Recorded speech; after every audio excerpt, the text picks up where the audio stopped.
दिव्यांग लोग जो पूर्व में धरना पे बैठे थे, पूर्व में जो सरकार आई है, पिछले बार क्या हुआ और इस बार क्या हुआ? जी बिल्कुल, सभी को नमस्कार जोहार।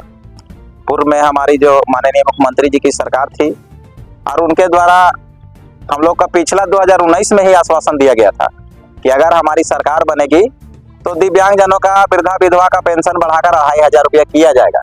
लेकिन अभी वर्तमान में जैसे कि सभी को दिखाई भी दे रहा है और सुनाई भी दे रहा है कि अभी दिव्यांगों का तो भला नहीं हो पाया, लेकिन आज मैया सम्मान योजना के नाम पर सरकार इस बार वोट में जरूर अपना अच्छा रिजल्ट ला पाई है।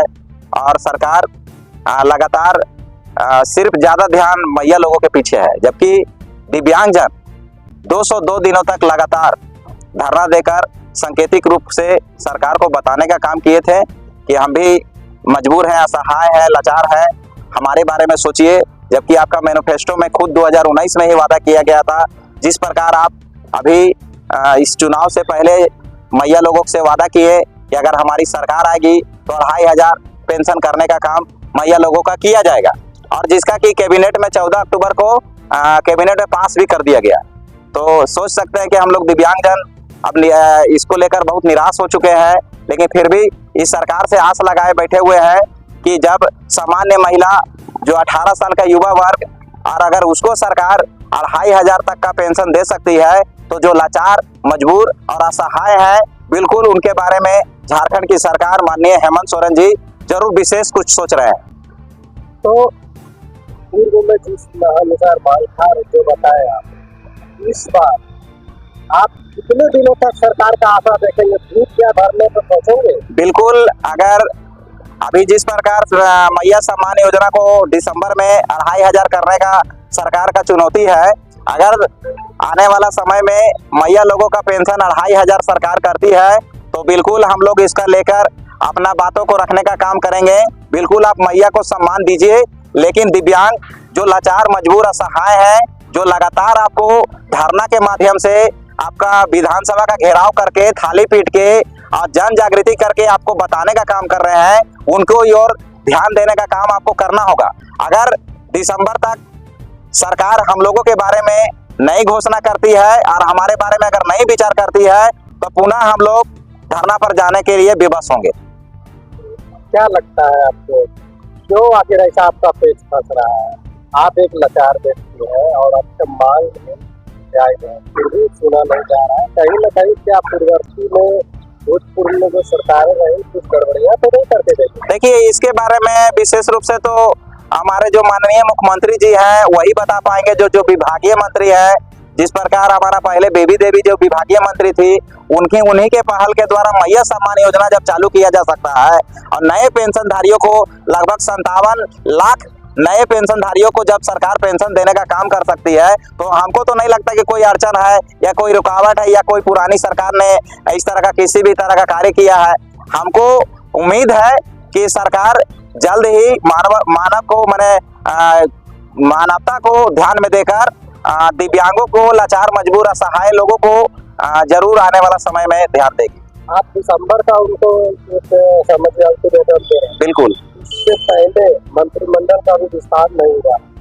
मंत्रिमंडल का विस्तार होने के बाद क्या फिर अब विभागीय मंत्री और अधिकारियों और मुख्यमंत्रियों से मिलेंगे और इस पर कुछ बात विचार आप करेंगे? बिल्कुल, अभी जिस प्रकार सरकार के द्वारा भी हम लोग को मीडिया के माध्यम से पता चला है कि इधर आपका 8 से 10 दिन के अंदर में मंत्रिमंडल का विस्तार हो जाएगा, और हम लोग उसके बाद पुनः, ऐसे तो अभी भी हम लोग का प्रयास है कि माननीय मुख्यमंत्री जी से मिलकर और राज्यपाल महामहिम राज्यपाल महोदय से मिलकर दोबारा अपनी बातों को रखें, और जल्द से जल्द हम लोग मिलने के प्रयास में भी हैं।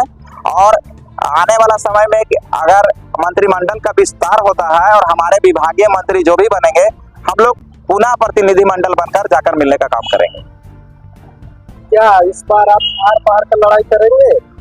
बिल्कुल, सरकार अगर हमारे मुद्दों को लेकर अगर जागरूक नहीं बनेगी, तो ये जो मुद्दा है वो हमारे पिछड़े लोगों का है, जो मजबूर है, जो असहाय है, जो लाचार है।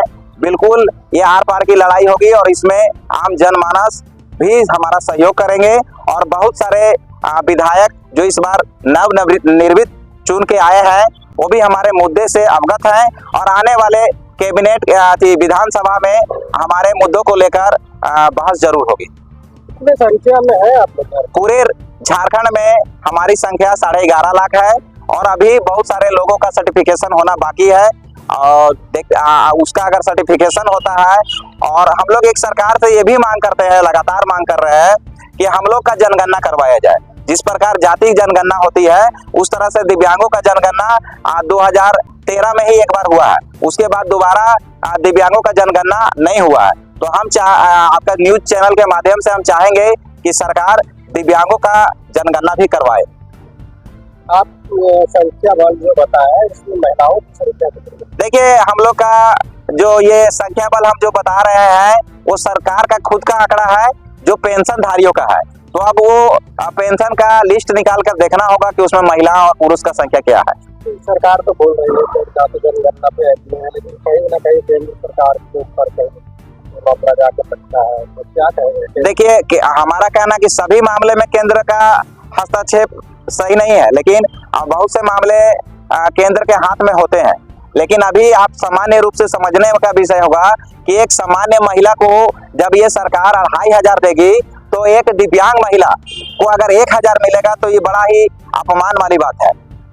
अच्छा, ये जो अभी महिला समान योजना जो किया जा रहा है, क्या दिव्यांग महिलाओं या जो भी 20,700 से ऊपर है, 18,000 से ऊपर, उन लोग को दिया जा रहा है? नहीं, बिल्कुल नहीं मिलेगा उनको, क्योंकि जिसको पहले से पेंशन का लाभ मिल रहा है, जैसे दिव्यांग पेंशन अगर वो ले रहे हैं या विधवा पेंशन अगर वो ले रहे हैं तो उनको दोबारा कोई पेंशन लेने का हक नहीं रहेगा। उनका आधार वहाँ पे यूज किया गया है। तो इसी वजह से जो दिव्यांग लोग हैं और विधवा लोग हैं उनको ये मैया सम्मान योजना का लाभ नहीं मिल पा रहा है।